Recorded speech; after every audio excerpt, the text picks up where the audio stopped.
Kumusta mga kamoto?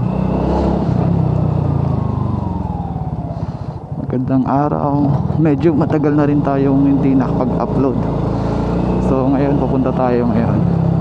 Nakikipag-meet up tayo sa Shopee Express para pick upin yung in-order natin na Telesin GoPro charger saka yung dalawang battery. And dun sana, door to door sana yung deliver. And sabi niya nandun daw siya sa barangay. So pupuntahan ko na lang since paalis na rin naman ako, para diretso na ako alis. And itong araw na to hindi tungkol sa GoPro battery na pipick upin natin. So ngayon pupunta tayo ng Takara Tires para magpalit tayo ng gulong harapan at saka sa likuran. And magtataas na rin tayo ng size para check natin kung magandang magtaas ng size or magbaba. Nakikipag-meet up tayo dun sa Tala Elementary para pick upin natin yung Telesin GoPro charger saka battery, para hindi na tayo mahirapan na malobat. Maganda kasi pag may spare battery ka, hindi na problema sa'yo yung malobat, para tuloy-tuloy yung ano natin pagbablog. Medyo matagal-tagal na rin ako hindi nakakapag-vlog since busy tayo sa pagde-deliver. And hindi naman ako nahanay sa pag-edit. Saktong edit lang ako. Hindi totoo yan. Bola lang yan.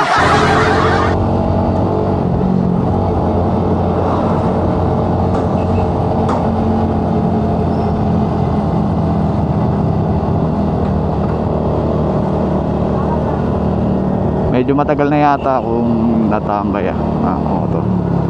Saan na yung ano ko dito? Ito lang. Yung ibibigay natin kay tropa na pang merienda ni tropa. Nice.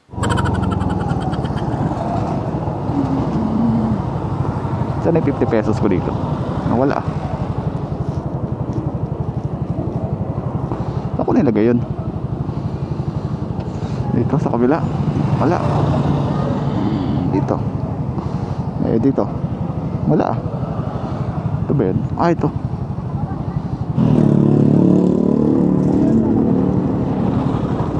Bayad na kasi yung in-order ko na GoPro charger.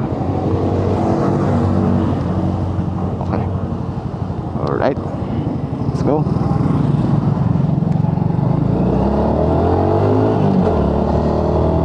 Sabi ni Idol, andyan lang naman siya sa gilid ng elementary.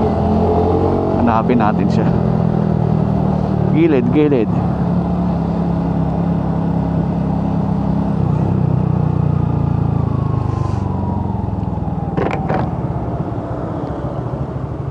Boss Shopee. Sir, Gino? Gino. Salamat. Karati ko lang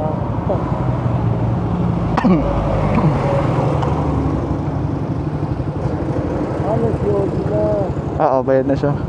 Ako na. Tapos bigla ganyan, sige siya pa rin yung ganyan. Opo.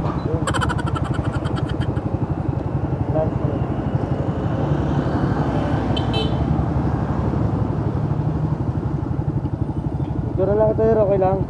Sige.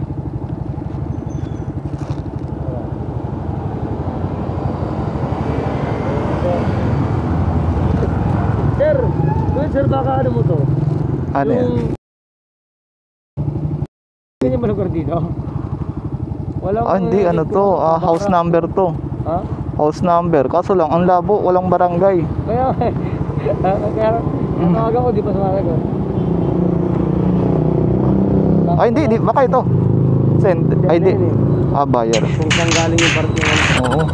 Sir, salamat. Di nyo makontak? Barangay yun. Baba. Barangay 186 din pala. Diba naman ba? Oo, wala nga lang street. Mahirap pag walang street. Oo. Yung 186 kung ba yan? 186. Ha? 186. Eh, 186? Oo. Eh, yung sa inyo? 186 din. Malawak to? Oo, malawak talaga siya. Kaya pala. Kaya pala yung rider dito nung una. Oo, medyo mahirap mag ano dito. Sige sir, thank you sir. Oo, boss. Pumarienda. Salamat, Sige, sir. sige, thank you. Sige, sige.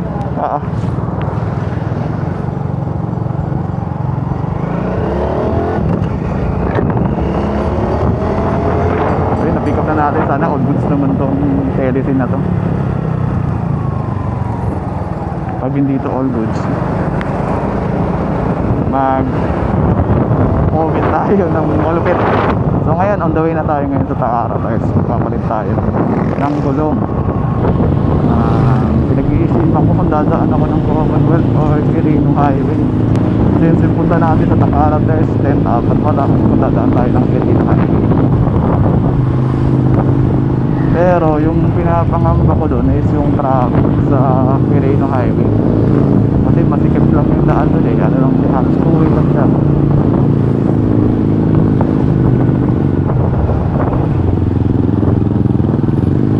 All goods, all goods.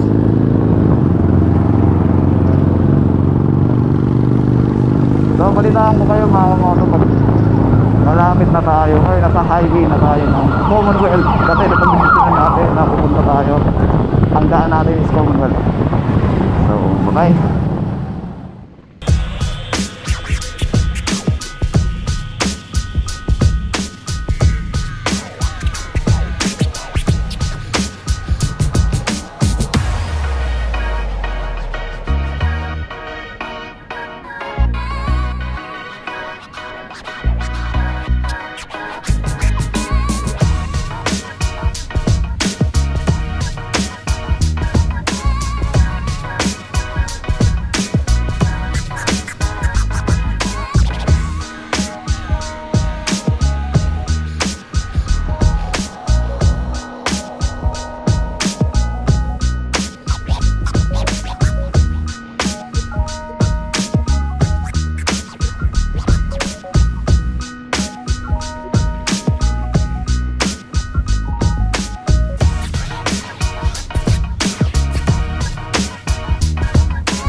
So, andito ngayon tayo sa EDSA going to Rotonda. Kakaliwa tayo pa Rizal Avenue. So, napagdesisyonan ko na sa Commonwealth na lang ako dumaan kanina. Since mas kabisado ko yung daan dun compared dyan sa Quirino Highway na masikip yung daan and hindi ko kabisado yung traffic pati yung kalsada. So, ngayon lapit na tayo sa Takara Tires. Eh, napapansin nyo yung mic ko ngayon medyo parang nag-e-echo ng konti kasi gamit ko yung Bluetooth intercom ko bilang isang external microphone. So mabalik tayo ngayon. So importante talaga na mag-invest tayo ng the best para sa ating gulong, since ito yung isa sa mga importanteng parte ng ating motor na dinadala tayo sa ating pupuntahan. Since ito rin naman yung ginagamit natin pamasok, pang trabaho, pang hanap buhay, pang deliver. So why not na hindi natin bilhin yung pinakamagandang kalidad para sa ating motorsiklo. Kasi isa yan sa puhunan natin bilang isang rider. Kasi yung mga tipo ng ganitong parte ng ating motor is tolerable siya para bilhin. Unlike sa mga accessories or mga pagpapaganda sa motor, di ba? Mas prioritize natin na bumili ng magandang kalidad ng isang gulong. So andito na tayo sa Rizal Avenue. Open na natin yung Waze. Waze. So ayun na nga. Magtataas tayo ng size since yung stock size niya is 7090 by 17 sa harap and 8090 by 17 sa likod. Takara tires, 910 meters away.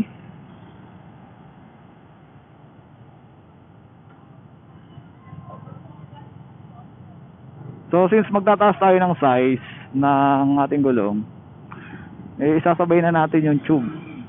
Kasi spoke type yung gulong, yung ano ko, yung rim ko. So may tube siya. And sa mga nagtatanong kung pwede bang lagyan ng tire sealant ang isang tube type na gulong, ang sagot ay pwede. So ang paglagay nun is sa loob ng tube. Bumisita tayo sa page ng Takara Tires.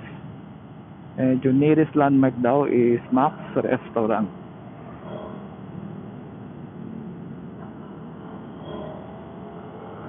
May sabay na yun, palit ng tube, gulong, tire sealant, overall.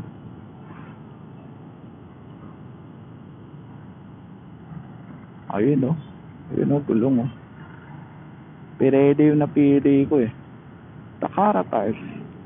Ito na ba yun? So, dito na pala tayo. Sorry. Huwag ka na magalit.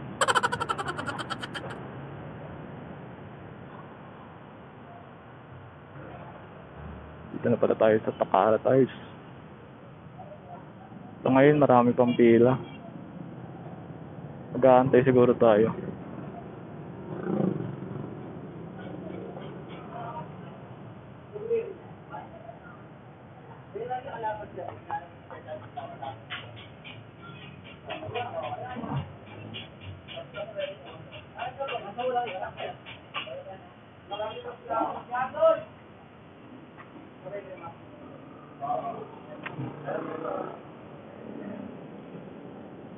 Antay lang tayo.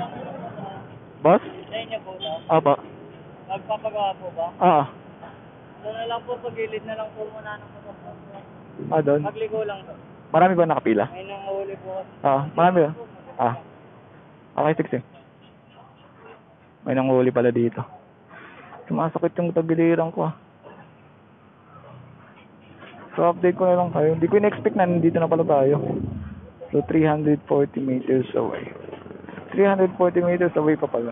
Dito sa Waze, pero andito na pala sa tapatan. Ito yung Max's Restaurant. Gilid muna tayo. May nanguhuli daw dito sa gilid. Illegal parking. So mahirap na maarteriya, no? Update ko na lang kayo pag tayo na isasalang, ha? Bye-bye. A few moments later. So tayo na yung sasalang. Salang.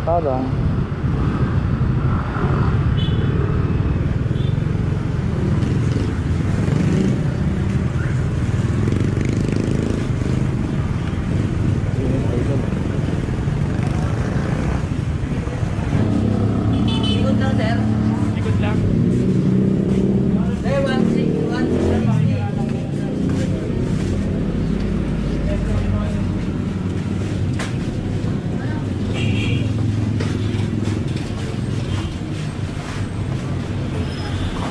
Sir, isa mga kaibigan, nakakapatid, nasa dyan ko eh.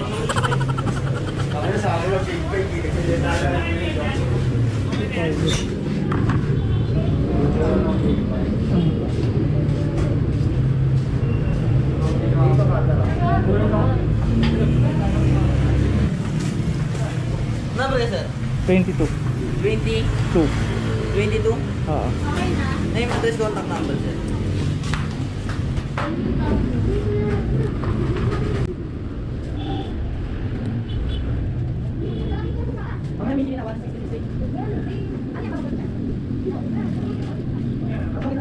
A few moments later.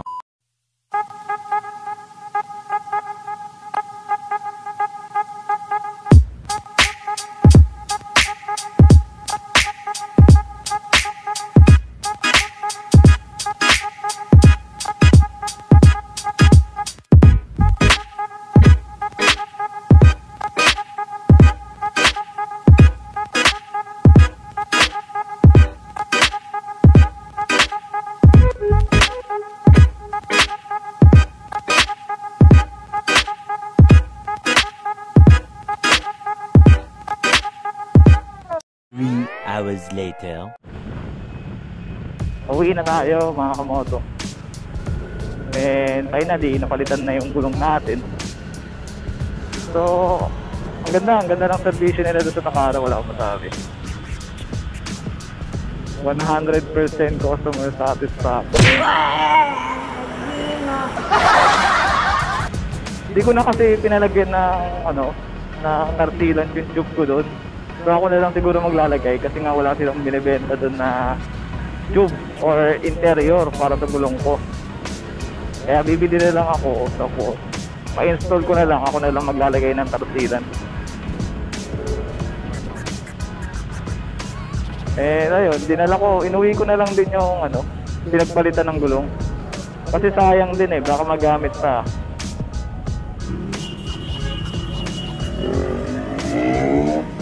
Saka yung sakit ng motor ko na matagdag, parang nawala dahil nang palit ako ng gulong. So siguro dahil malambot na yung gulong ko, kaya nararamdaman ko na yung bawat lubak. Naisip ko pa naman magpalit ng shock, pero sa tingin ko na-solve naman yung issue niya na masyado matagtag. Ayun, wala na masyadong tagtag. Hindi na lang, meron silang naubusan kasi sila ng stock na 90-80 sa likod. So sa tagal ko doon, siyempre marami kami nakapila.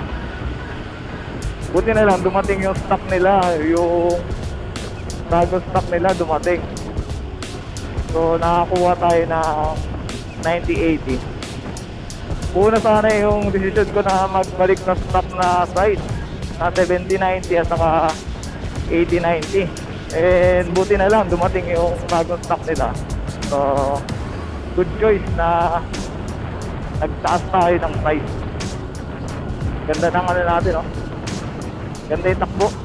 Hindi ba siya pwedeng pang hataw-hataw to kasi bago pa lang for break-in lang sa siguro mga 1,000 km bago pwede na siyang sabak sa kamote. So ayun, dito na tayo, luluwas na tayo sa Liwasan, Aurora, Quezon City Circle.